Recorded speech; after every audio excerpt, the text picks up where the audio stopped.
Ahora queríamos ahondar en el tema del rendimiento y la nutrición, de cómo podría el deportista comer para poder optimizar su rendimiento en la competición, bueno, y en los entrenamientos del día a día.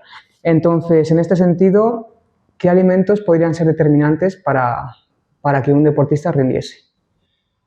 Yo a día de hoy les digo a todos mis deportistas que no hay un alimento necesario. O sea, todo es bienvenido en su cierta medida, en cierto punto. Estamos hablando de que si tuviéramos alimentos que sí o sí necesitásemos en nuestro día a día, un alérgico, un intolerante, una persona que por convicciones decidiera no comer X alimentos, no podría llegar a esa élite. Tenemos ejemplos con la gran mayoría de dietas y con la gran mayoría de deportes. Tenemos a Marcos Alonso con una dieta paleolítica en la élite del fútbol mundial. Tenemos a Djokovic con una dieta, creo, vegana, no sé si vegetariana al 100%, no sé si vegana también.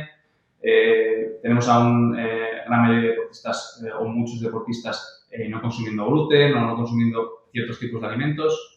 Creo que se puede estructurar todo dependiendo de muchas cosas, pues eso, de convicciones, de gustos, pero es verdad que para mí, a día de hoy, aunque estemos teniendo estudios o estemos teniendo maneras de trabajar o de alimentarnos, por ejemplo, a base de grasas en vez de hidratos de carbono como requerimiento energético, para mí la base de un buen control en hidratos de carbono y un buen control a nivel de proteína, acompañado de siempre de grasas saludables, es lo esencial. O sea, para mí los hidratos de carbono van a ser esa gasolina y si no nos alimentamos bien, un deportista de élite es un Ferrari al que no le echa gasolina o le echa gasolina mala. Pues por fuera es muy bonito todo, pero cuando nos toque correr no vamos a ir para adelante. Entonces, eres partidario de que los carbohidratos estén presentes, es imprescindible, de forma imprescindible. Para mí sí. Es verdad que, bueno, pues hablábamos, en deportistas de ultraresistencia o en deportistas de maratones, trail, etcétera, tenemos que saber o tenemos que aprender a utilizar nuestro cuerpo tiene que aprender a utilizar las grasas como sustrato energético. Aunque es un proceso bastante complicado, difícil de llevar por muchos deportistas, pero deberíamos aprender a hacerlo. Es verdad que en la élite muy pocos deportistas lo llevan a cabo, al menos en el tipo de deportistas que llevo yo. Yo no llevo tantos deportistas en ese tema del trail, ultramaratones, maratones, etcétera y demás. Entonces, en ese atletismo de velocidad, lanzamientos, saltos, deportes de alta intensidad y demás, para mí los hidratos de carbono son súper relevantes, tanto para el rendimiento durante el entreno como para la recuperación de ese propio entrenamiento. Existen unas recomendaciones a la hora de consumir cada macronutriente.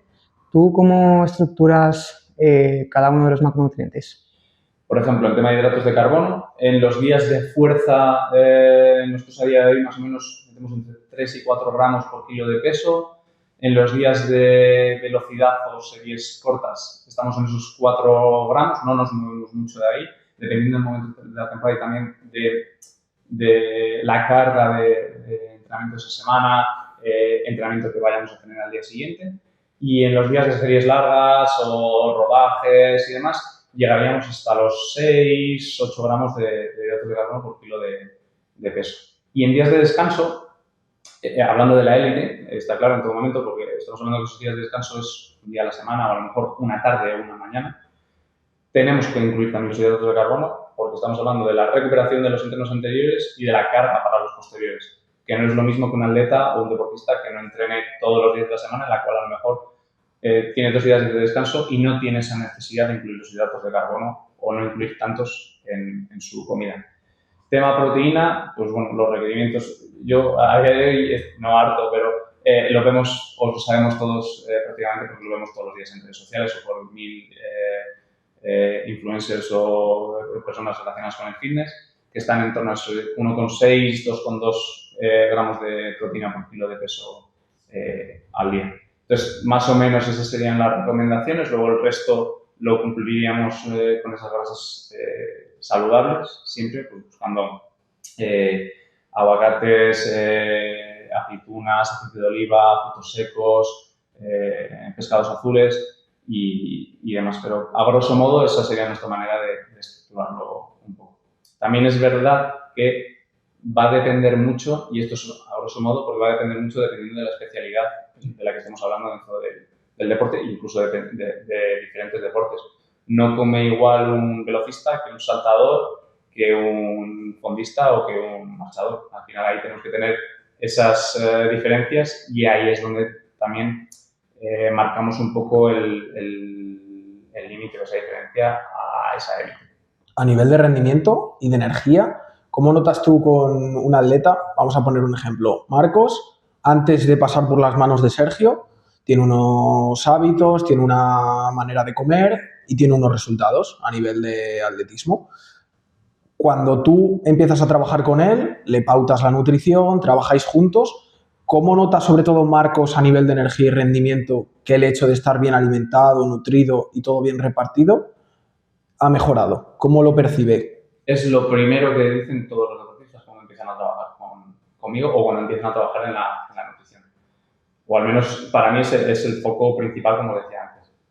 Que Marcos en este caso pase... Mi objetivo principal es que en una semana yo tenga un mensaje en mi WhatsApp de Marcos diciéndome: Sergio, es viernes o es sábado y la semana pasada estaba deseando que llegara el domingo para descansar y esta semana, el sábado, ha sido mi mejor entreno de la semana. Y ahí es donde marcamos la diferencia. Porque la gran mayoría de deportistas a mí me llegan diciéndome: Sergio, si hago un entrenamiento fuerte, estoy 2 días que puedo entrenar, pero estoy pidiendo la hora. O Sergio, llega el sábado y me cuesta rendir en el entreno. Y una semana o 2 semanas después, Marcos llega y dice: mi mejor entreno es el sábado, Sergio. O he sido capaz de hacer 3 entrenos de calidad esta semana y antes, después de un entreno de calidad, la semana se iba fuera.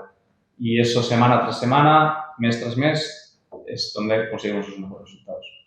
Que aplicándolo a alguien de a pie es que llegue el jueves o el viernes y no te vayas arrastrando al trabajo, sino que tengas la suficiente energía como para seguir rindiendo y, si haces deporte de manera más amateur, seguir haciéndolo de una manera coherente. ¿Tú crees que en la élite incluso hay los deportistas como que tienen rechazo a comer de más o subestiman lo que comen? Veo ambos casos. Veo deportistas que no se creen lo que tienen que comer y veo deportistas que querrían comerse el caballo. O sea, vivo a día de hoy los dos casos. Es verdad que normalmente sobreestimamos lo que comemos. Creemos que comemos muchísimo más. Hay muchísimos deportistas que dicen: no, es que yo como mucho, como cantidades, tal, siempre me dicen que... Y luego cuando se ponen a comer de verdad o controlamos todo lo que estamos comiendo, muchos mensajes son: esta semana me ha costado terminarme tal, o me ha costado esto. Joder, me está sorprendiendo cómo comiendo todo lo que estoy comiendo no me encuentro pesado, o tengo más energía, o no estoy cogiendo peso y estoy incluso bajando. Normalmente, no tener ese control sobre lo que comemos es lo que nos hace pensar que o comemos de más o comemos de menos. Y al final, cuando trabajan o empiezan a trabajar y controlar esa nutri, empiezan a ser conscientes de todo ello y a manejar mucho mejor las situaciones del día a día ellos mismos.